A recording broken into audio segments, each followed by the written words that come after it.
কুমিল্লা শহর গড়ে উঠেছে গোমতী নদীকে ঘিরে। এই নদীর পানির ওপর নির্ভরশীল জেলার কৃষি ও জীবিকা। গোমতীর চর এলাকার উর্বর পলিমাটি কৃষকদের জন্য আশীর্বাদ হলেও শুষ্ক মৌসুমে সেটি লোভনীয় হয়ে ওঠে অবৈধ মাটি ব্যবসায়ীদের কাছে। সন্ধ্যা নামলেই রাত ৮টা থেকে ভোর পর্যন্ত নির্বিঘ্নে চলে মাটি কাটার মহোৎসব।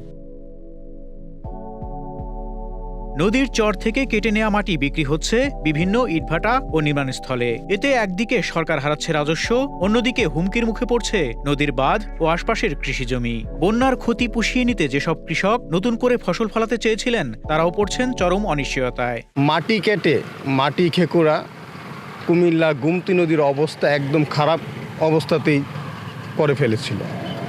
তো এখন আবার নতুন কৌশল অবলম্বন করে ড্রেজারের মাধ্যমে মাটি তুলে নিচ্ছে।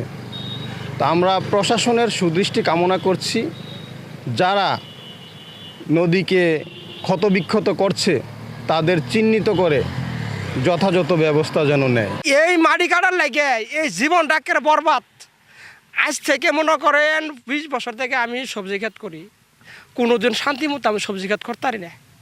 কি রে ফসল ফলাই, এই হব ফসল মনে করেন কাটতে কাটতে বেচছে, আমি জীবত নিয়ে পারলাম সংসারে চালামো, সেই ফসল কাটতে পারি নিগা।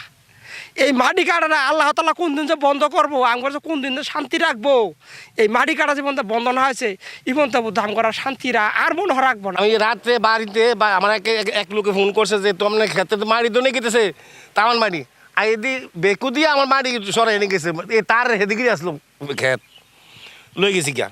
মানে আমরা যে এইসব মাটিগুলা নেই গিয়া রাইতে দিনে আমরা বাড়িতে ঘুমাইতেই আমরা কি খেতে কাছে বইতে কি সম্ভব?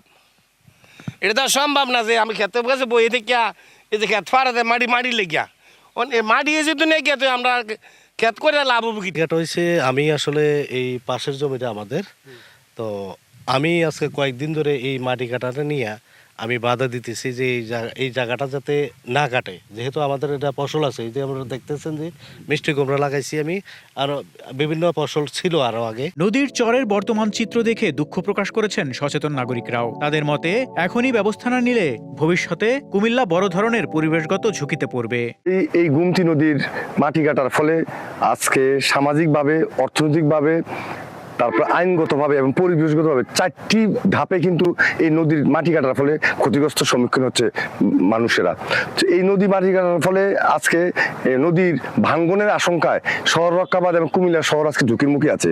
এবং এই শহরের এই আইল গেটে এখন নতুন সড়ক নির্মাণ হয়েছে, এই সড়কটা ঝুঁকির মুখে আছে। এই গোমতী নদীর পশ্চিম দিকে একটি নাজিরাবাজার থানা আছে, ঠিক এটার পূর্বে আবার ছত্রগিল থানা আছে, আর এটার দক্ষিণে দেখা যায় কুমিল্লা জেলা প্রশাসন আছে। তাহলে এই অর্গানাইজেশনগুলো নিয়ে যদি সমন্বয় করে এই রোধ করা না হয়, তাহলে আমরা কার কাছে যাব? পানি উন্নয়ন বোর্ড জানায়, গোমতী নদীর বাঁধ ও চর এলাকার জমি তাদের তত্ত্বাবধানে রয়েছে।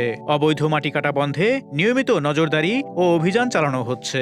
নরমালি যে বেড়িবাঁধের অংশটুকু এটুকু আমাদের অ্যাকোয়ার করা, তো এখান থেকে নরমালি মাটি যদি চুরি হয়ে যায় বা রাতের বেলা কেটে নেয়, তা আমরা যখন তথ্য পাই আমাদের লোকজন সেখানে যায়।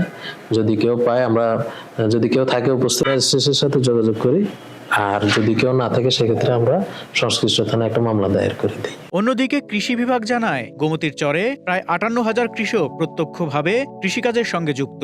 এভাবে মাটি কাটা চলতে থাকলে কৃষি উৎপাদন মারাত্মকভাবে ক্ষতিগ্রস্ত হবে। আমাদের এই গোমতী নদীর চরে শাকসবজি উৎপাদনে প্রায় 58,000-এরও বেশি কৃষক জড়িত। তা প্রতি বছরের মতন যদি এরা এই টপসেল কাটা অনবরত রাখে, তাহলে ব্যাপকভাবে ক্ষতির সম্মুখীন হবে। এবং আমরা এবং জেলা প্রশাসন অনেক চেষ্টা করছি, কিন্তু যদি এটা যদি অব্যাহত থাকে তাহলে কৃষি এবং কৃষক মারাত্মক ক্ষতির সম্মুখীন হবে, এটা কেউ ঠেকাতে পারবে না। জেলা প্রশাসন বলছে, বিশেষ করে রাতের বেলায় মাটি লুট হয়। বিষয়টি রোধে নিয়মিত অভিযান জোরদার করা হয়েছে। নদীর যে পাড় এবং কিছু চরের কিছু জমি নিয়ে যাচ্ছে কিছু ট্রাক্টরে করে এবং অন্যান্য যে পরিবহনগুলো আছে রাতে, বিশেষ করে এটা আমি অভিযোগ পেয়েছি।